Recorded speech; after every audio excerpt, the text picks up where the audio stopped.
And to get started, we had so many emails about Deborah, the lady that really had a good time, giving John a hard time a few weeks ago because she asked some of the best difficult questions we've ever experienced.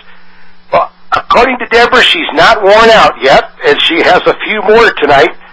So I thought we'd get started with the first question, and we're going to do it in a little different format tonight. When she asks the question, we're going to analyze the question. So as we answer it, we have a more thorough response instead of just question, answer, question, answer, question, answer, to make sure that we do the best possible job. So, Deborah, are you there? I am. Okay. You promised to be easier on me tonight, remember? Yeah, I did. Yeah, and you lied to me, right? You'll see. You will see.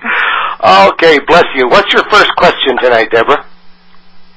Okay, this I want to give a backdrop because I received this email today, which is going to cover my two questions in one email from a person that I just sponsored in my business yesterday. Okay.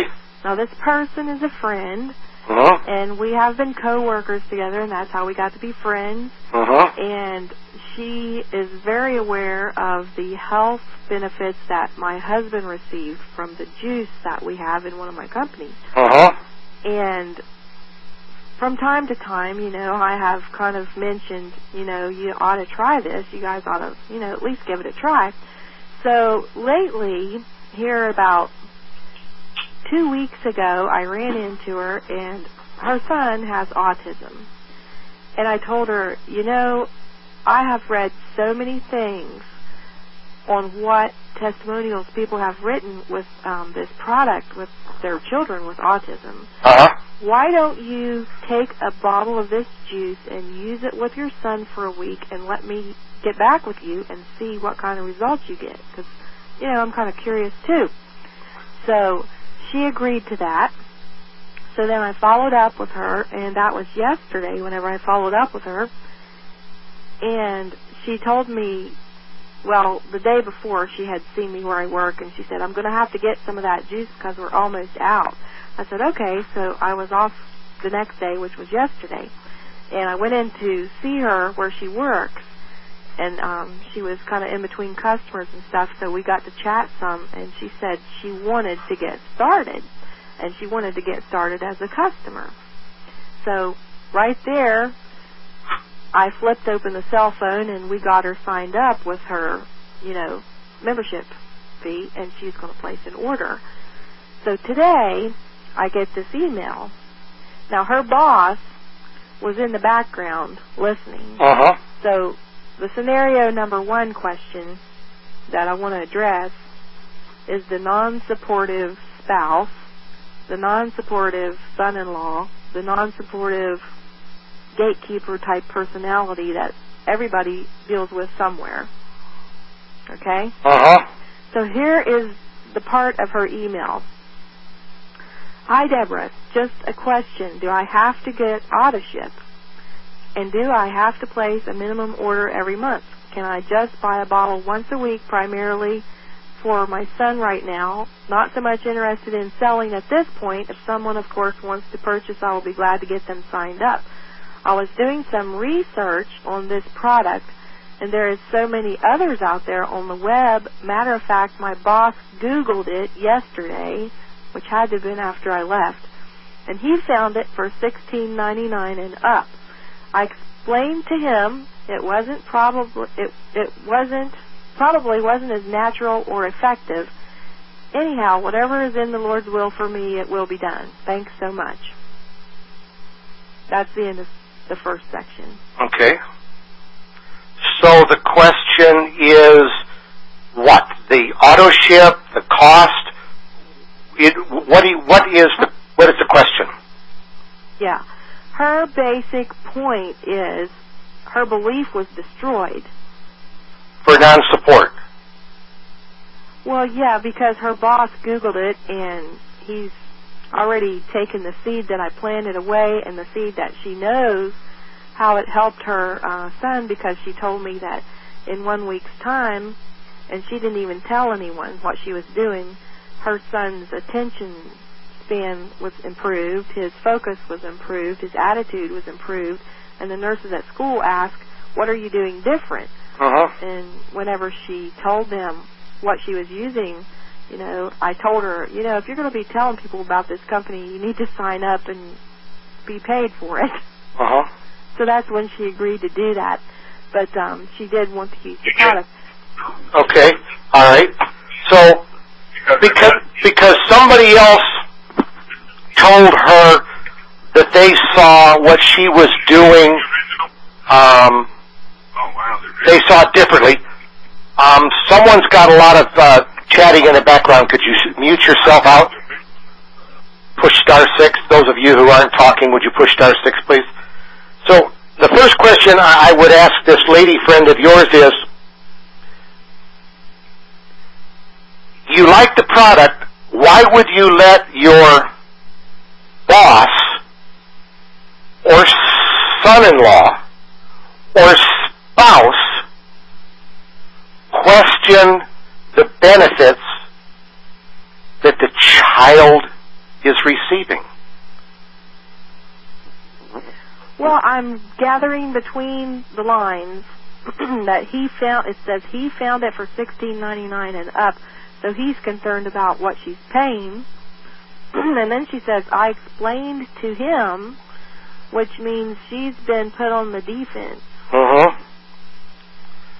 Okay. She's feeling as if she has been put on the defense because she said, I explained. All right.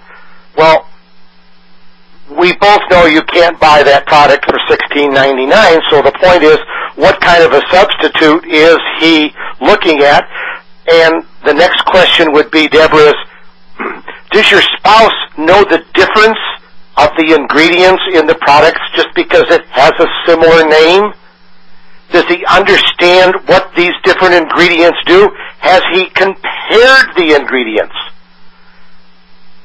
Is he aware of the no-risk part of the product? I mean, I guess I'm a little confused that she would let these individuals overwhelm her. It's her business. Are they going to work it? It doesn't sound like it. They're not going to do anything but sit back and criticize. So I guess the question would be is, does she want to do it to help herself and to help her son, or is she going to let these other folks just criticize her? And what are they going to do? I mean, I just say, this is what I'm doing to try to help. What are you doing to help besides not supporting me? Why wouldn't you want me to help out? Why wouldn't you want me to try to make a contribution? Let's discuss. At this point, she only wants to just be a customer. Okay, she only wants to be a customer, and so her attitude is can I buy it for $16.99? If I can, I think I'll buy it for $16.99. Is that the bottom line? I believe that's what she's wrestling with. Okay, if she's wrestling with that, and it's the exact same product because someone has it in inventory, I really doubt that it's the exact same product, but who knows? You've been in the business a long time. How can someone buy the product you're talking about for $16.99? I don't know how to do it. Do you? Well, actually, I have seen people do that on eBay. Okay. And where they have too much inventory? Excess inventory. But what you don't get with that is you don't get the customer service department to take care of all of your customers that you may bring on board. You don't get working with me if you buy it from somewhere else. You don't get all the access to the perks and the benefits. You just get a bottle of that. Okay.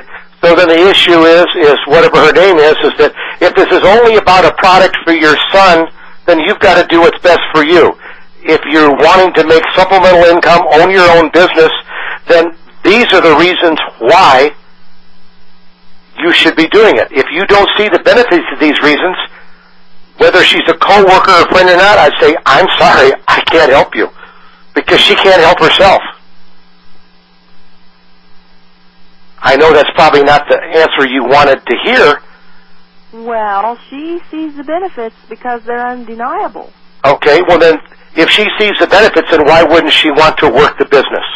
And if she wants to work the business, this is the reasons and the benefits why. Do you see the benefits? And if it's really not about the benefits, if it's about $16.99, well then you got to make up her mind. If you want a business to run like a business with the support of a business, then this is how we do it. And this $16.99, it's okay, so they have a little extra inventory. How old is the inventory? How long have they been sitting on it? Is it fresh? Is it something that's been in the closet for a year? Where has it been? Who's had it? Wouldn't you want it shipped directly from the manufacturer? What kind of price do you put on health? I'm sure not going to buy products that I take and ingest and buy them off of the eBay. Not if it's coming from somebody's garage, I'll tell you that. Would you? I wouldn't. No, I don't know many people that would. I want the guarantee that it comes from the manufacturer, so if there is a problem, I got somebody to go after. That sounds kind of... That's a good point on the guarantee. Yeah, and that sounds kind of cynical, but gee, that's the way we think today, isn't it? Mm-hmm. Kind of ashamed of myself, but that is the way we think. We don't want to take risks, do we? No. Well, she's taking a risk by doing what she's doing, and these are the risks that she's taking. That's perfect. That is perfect. Well, it took long enough. She's taking a risk by doing that. That's right. Very nice. Now, you see, how long did it take us to solve that problem? It took us, 3 minutes? 6 minutes? It took us almost 6 minutes. But we got the problem solved. So that's why we're going to do it this way from now on. We're going to really discuss it to make sure that we have the best answer, okay? Mm-hmm. All right, what's your next question, Deborah? Hey, can I interject here for a second? Sure! This is Steve. I know that voice anywhere. One phrase I always like to tell my people when they or prospects when they go, so I have to go talk to my husband or spouse or whatever, and I always give them a phrase. If the spouse is negative, you can always ask your spouse, well, what would you suggest we do in this case to help my son? What would you suggest, spouse, to help our son? If I think you said that the spouse was a little negative, so that would be one question that you could ask the spouse. The other question that you might want to suggest to her is to say, well, who are you going to believe, Mr. X or your lying eyes? Oh, yeah. If you want to get some zingers, the question, this product works for your son. Who are you going to believe? Mr. X, who doesn't know what this, or your lying eyes? Your son's doing well. Who are you going to believe? So, anyway, I just thrown those in. No, Steve, that's good. You brought up another point. And while you're asking your husband that question, Steve came up with the idea, why not ask him, do you have a better plan? Why wouldn't you want your wife to help? Don't you think she can do it? Let him tell his wife she can't do it. That ought to work. That's dirty pool, but, if he wants dinner in the future, he might want to consider not criticizing his wife that she can't do it.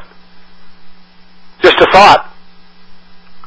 Yeah, well, this is one thing that I have ran into with another person that I sponsored in too. She brought in her daughter, and her daughter's husband had looked over the business, and he hammered her that she was involved in a pyramid and a whole bunch of stuff. So, it's just like another form of a gatekeeper / non-supportive person affecting someone who wanted to build. It tears their belief. Yes. And because, like in that case, she lives with her husband 24/7, and in my friend's case that I just sponsored yesterday, she's with her boss 8 hours every day, so that poisonous, thought process that they're going to be trying to inflict, they're weak because they're new. Yes. They're babies. That's right. Let's go back to that question to ask the husband. think your wife could work her own business? Do you think your wife could be successful in working her own business? And if he says no, well, why? Why do you think she couldn't be successful? What is it you think that she's missing or she needs? Let him tell you what he knows or doesn't know. And then say, okay, if I can supply that support and prove to you folks up front that she can do it, would you support your wife? Would you want her to help your family? Would you want her to help improve your lifestyle? Would you want her to help your son? How do you say no to that?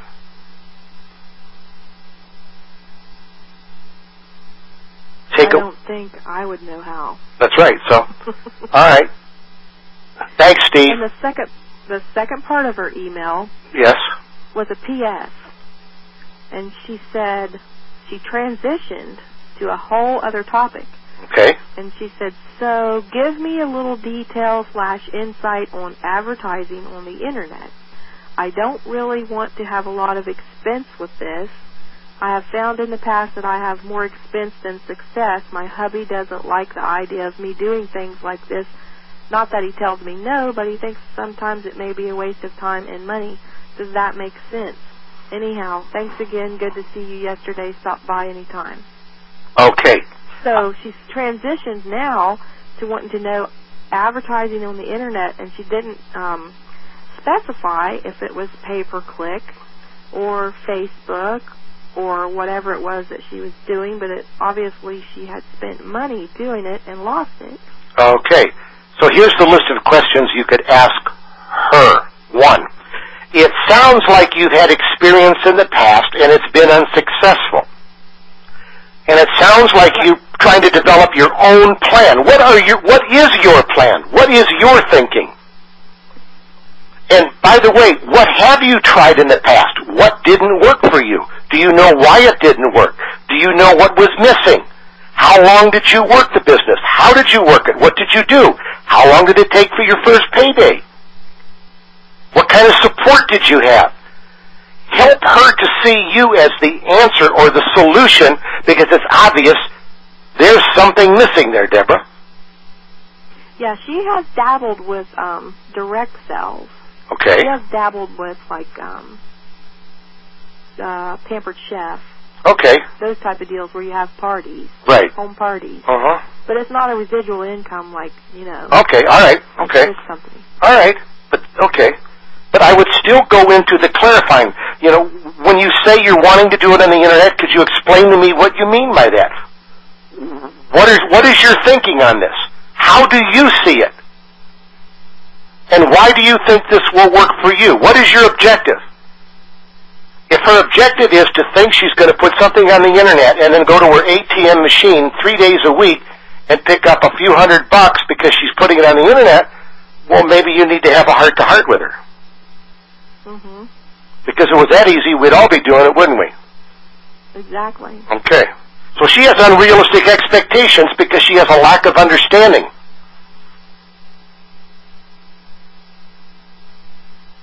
Does that make any sense? Yes, it does. Okay. Based upon what we've said, do you have any reservations about your response? Do we need to discuss this more? No, we've brought out some good points, some counters to the objections. Okay. All right. We're ready for your next question. That's the only 2 I have tonight. Okay. All right. Well, Deborah, you were so much kinder tonight, I got to tell you. Bless you, child. Bless you. Okay. In our email, we use the question, it's the unspoken question. It's the question that you don't hear the comment, but it's what's in the back of the person that you're talking to, whether it's in an elevator or whether it's a lead that you're calling. And in the back of their mind of this individual is this worth it? Is it worth it? Or whatever you're talking about, will it be worth it? And the easiest way when you get the sense or the feeling that you're not connecting? Two ways to address this, please. First way is, I get a sense you're uncomfortable here. Is there something we haven't discussed or something I haven't answered? And see what they say. And if they're not giving you an answer and you still feel that they're kind of lost, you can say, well, I get a sense that it sounds like you're feeling like that this really isn't worth it. Could that possibly be what you're thinking? And they're going, wow, how did you know that? Well, it's not too hard if they're not responding. So they say, well, it's something like that.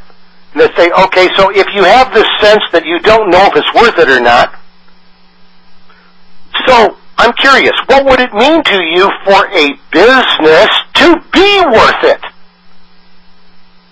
And that is a way of breaking down the barrier to once and for all to try and open them up before you disqualify them.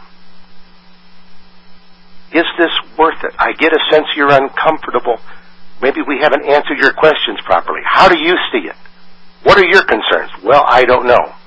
Well, I get a sense you have this feeling of perhaps this isn't worth it. Could that possibly be it? Is that kind of like how you're feeling? How do you see it? Well, yeah, it's something like that. Okay, if that's your concern then, so what would it mean to you for a business to be worth it? Now you've turned a negative into a positive. Now they're going to tell you what it would mean to them if it worked for them. Then you go into, well, if I could show you, if we could address this, if we could go through the assessment tool and show them the questions and the understanding that they need, you could perhaps break it down very quickly. And sometimes it's a lot of fun if it's not going anywhere to throw this in as the last ditch effort, and here it is. And Naomi said this last week, and goodness, I love this question. Well, which do you think is harder, having a business or having a job? Let them tell you. Whatever they say, you're going to get the ultimate answer you're looking for. The ultimate answer. If they say, well, having a job is better. Well, why is having a job better? Well, because I get a paycheck every Friday. Then you go into, is that how you see it? Do you want more out of life than that? Would you like to be your own boss? Would you like freedom? Would you like more financial security? No, I like my job. Oh, you love your job. Oh, yes. Well, then why did you fill out this information? Ask for it. I don't know. If they don't know why they filled it out and they don't want a business of their own, you just saved yourself 10 minutes of discovery. And you could say, with your permission, I need to disqualify you. Do our co-hosts have any questions about that or comments? Jamal, Dana, Joe, Steve? Yeah, I have a question that I ask somewhere in the conversation generally, and it's sort of in this area, and it sort of tries to get them talking about why they even filled out a form, etc. I say something like, let me ask you a crazy question. If you could create your ideal life, tell me about it. Where would you live? What kind of car would you drive? How would you help your family? Just tell me about your ideal life. And they'll just let them go. If they can, they will go. Perfect. And, after that, they've talked, and I'll try to pick up. But the next if they don't go anywhere, the next thing would be, what stopped you from having an ideal life, etc. And then if I could show you, how to overcome that obstacle. So those are sort of the three questions I put together to try to get people. I sort of put that at the end as well if they haven't been very conversant, to try to get them to open up a little bit. So it's sort of in the same area. So I thought I would just Yes. Perfect. Give us those three questions again, Steve. You gotta come out here to the car anyway. I start off, when I ask a question that's sort of off the wall like this, I always try to say, well, let me ask you a crazy question.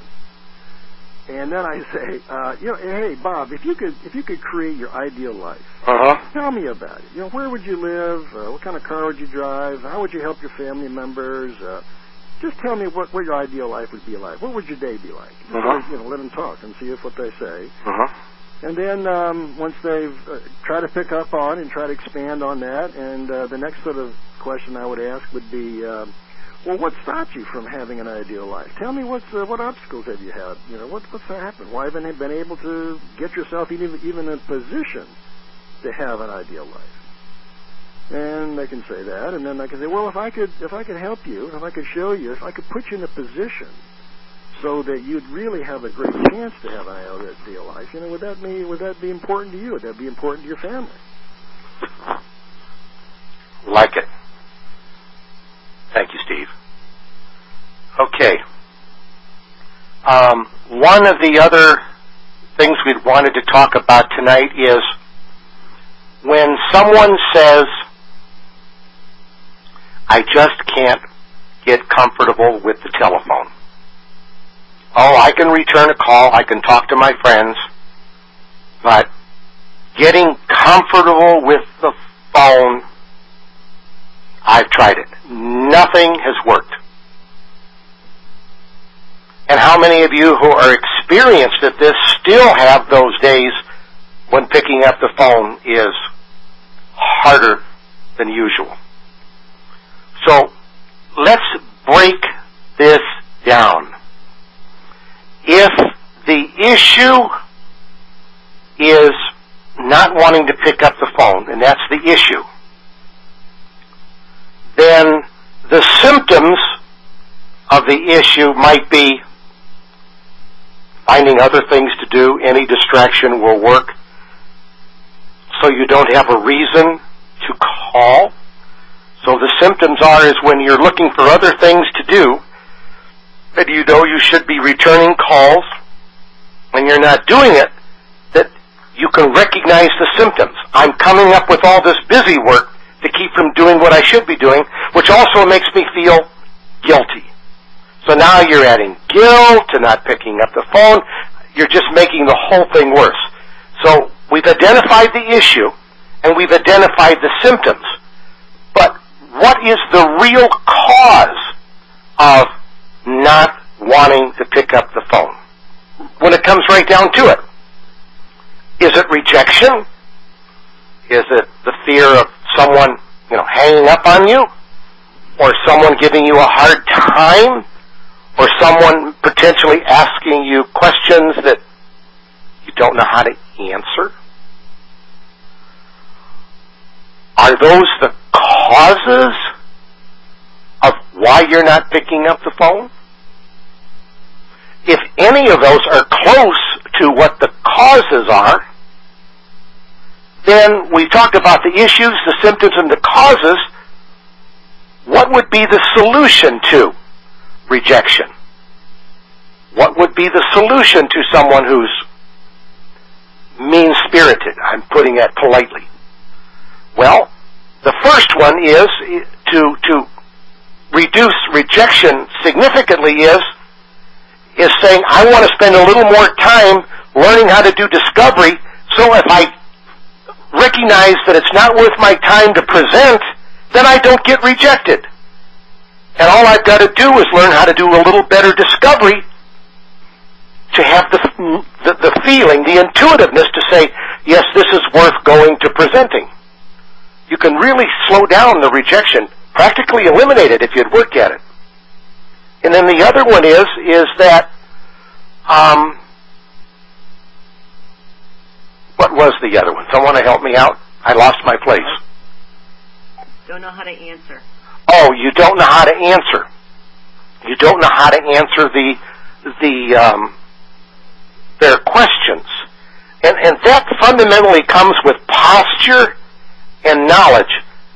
And I can't tell you how many times when I got started I said, I don't have an answer to that question, but I can get it for you. I'll write it down, and I'd read the question out loud to them and say, I'll get you an answer, and when we talk tomorrow, would you remind me? I'll give you that answer right away. I always admitted when I didn't know the answer. It was so much easier than losing them by trying to bluff my way through. One last thing about the solutions is, other than not presenting, is not being afraid to say, well, based upon what you've said, I need permission to disqualify you. Don't be afraid to let them go. You make the decision. And then if they really have any interest at all, they might say, well, wait a minute. Why are you disqualifying me? Well, this is what you've said. And I'm looking for someone who wants to help themselves. Remember, I said I'm not here to sell you anything or ask for money. I'm trying to figure out how you can help yourself. And based upon what you said, it doesn't sound like you're really interested in helping yourself. So with your permission, may I delete your file? The point I'm trying to make is learning that it's okay to say no because it's the right thing to do. Any questions from our co-hosts about that, or any comments? Yeah, John, I would say this, that as there's a line in, well, I forget which movie it is, but anyway, you have to accept rejection because that's part of the business we've chosen. It's just part of the deal. If you want to be in, network marketing, you will be rejected. You just have to accept that as that's the deal. And when somebody rejects you, you just have to move on because everybody knows it's a sorting game. So this guy is not right. So what? The waitress offered you coffee and you didn't want it. So what? Just go to the next. The waitress goes to the next person. So that would be one comment. The other comment I would have would be, surrender. If your why is big enough, the how doesn't matter. So if your why is really big enough, who cares what people think? You know what you want. You know what you're doing, and you know what you're doing. That means that, as you said, John, you need to prepare. Obviously, you need to know your craft, and you need to prepare. But then, if you have prepared and you role played, and somebody rejects you, move on. Yes, Steve, you brought up another point. I sure glad you said that because I wouldn't have remembered it. I forgot what day of the week it is. I believe it's Thursdays at 11:30 in the morning.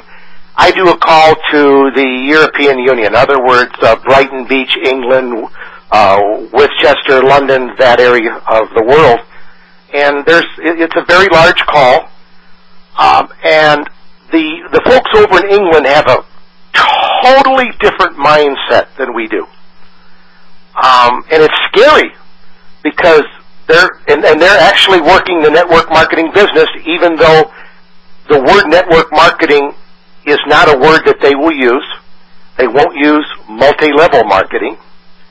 And they don't want to talk about the American way of doing the business because they're very uncomfortable with it. They're so laid back. And so they have had huge success doing it their way. And their approach is simple. They start out with the discovery like we're doing on our call tonight. Secondly, they talk about the needs and the benefits. They lead with the product and the guarantees. And they bring the people on as product users. And after they use the products, after they like the products, after they've gotten a few referrals, and the referrals have liked the product, then they use, by the way, these are students that I'm training, so you're going to recognize some familiarity here, okay?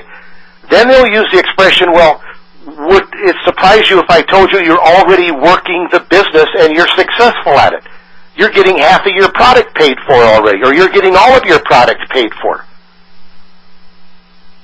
And they love that approach because it's like, you mean I'm already working the business? Yes, you are. And they had to have something that was simple enough. I don't mean simple enough because they weren't bright, because they're very, very bright people. They just don't want to put up and do what the Americans do. They had to have an answer to their mindset, their emotional concerns. And the European Union, for some of the wellness companies that I'm coaching, are the largest single producer of profitability, outperforming the United States. And I thought that was an amazing statistic. and they're working the business that simply. Any comments from anybody about that? You're certainly welcome to. If not, we have a surprise for next week. John Milton Fogg, the author, editor, speaker, his books have sold over 3 million copies. Chief editor for Success Magazine, Network Marketing Magazine, Lifestyle Magazine, Network Times, co-founder of Network Marketing. There's about another half of businesses here. He's lectured in the States, Australia, China, Costa Rica, Crete, Iceland, India. It goes on for about 20-some countries here. He will be our guest next Tuesday night. He's coming to spend an evening with all of you, for you to ask anything that you want of him, so you can meet him, get to know him, ask him your questions, listen to his wisdom as a publisher and author, and wrote the book, The Greatest Network Marketer in the World. And he will be with you next Tuesday night for the entire evening to answer your questions. And what was his name again? John Milton Fogg. Thank you. You're welcome. If you look him up on the internet, you'll see volumes. Okay? Any questions or comments before we open up our floor for questions from our guests? Jamal, are you still there? No, I don't hear Jamal. Okay. If none of our co-hosts have a question, I'm going to open up the floor, please. Here we go. All callers are unmuted. The floor is open. This is Jamal. I'm still here. Okay, partner. I don't know, for whatever reason I was muted out. I was trying to speak, but we can cover that later. Okay. Did you have a comment you wanted to make, Jamal? I did, but it was a few comments back just in terms of just talking about, the non-supportive spouse or friend or however that works. I mean, I had some pretty passionate testimonies to that because, for me, results speak for themselves. And, some of the co-hosts spoke very powerfully to it that, look, results speak for themselves. Now, I know for myself, having children, that most parents will do anything they can to make sure that their children are healthy and well. So that, to me, is how you would, I guess, approach that situation. Wouldn't you do anything to see your son or daughter well? That this is working for, why would you not support what this thing is doing? There you go. The results speak for themselves. And realistically, when you look at network marketing, all anyone is looking for is results that are moving things in a positive direction. So if that doesn't sell them on it, I don't know what will. Okay. Or where? Any other questions? Thank you, Jamal. By the way, how are you doing on buying that gym? Actually, I went to go talk to someone about it today, but unfortunately they're on spring break, so we're working hard on it. I think I got a good spot. And actually, I have to go meet someone at 10 o'clock tomorrow to talk to someone about actually doing a health and wellness fair as well. And that's going to be in May, so things are going very, very well. And for all of you on this call who don't know Jamal, Jamal and I became friends, and he became a student less than a year ago, starting from scratch with a training business and a gym that was floundering, and it's grown so exponentially over the last year, and he's using the discovery process. Everything we talked about tonight, but Jamal's using it in his business besides his network marketing business. It's grown so much, he's now buying his own gym. Congratulations, Jamal. Thank you very much. Yeah, everything you've done, John, has been excellent and awesome for me. So, onward and upward we go. Do we have any more questions or comments? You're certainly welcome to. Okay, going once, going twice. I wish all of you a wonderful week. Next week we're going to go back into doing our role plays like we've been doing, solving problems, providing solutions. Deborah, thank you for those wonderful questions. Steve, as always, thank you. Welcome. You're welcome, Deborah. And I'll see you all next week. Great, John. Good night, everybody. Bye-bye. Bye-bye. Bye-bye.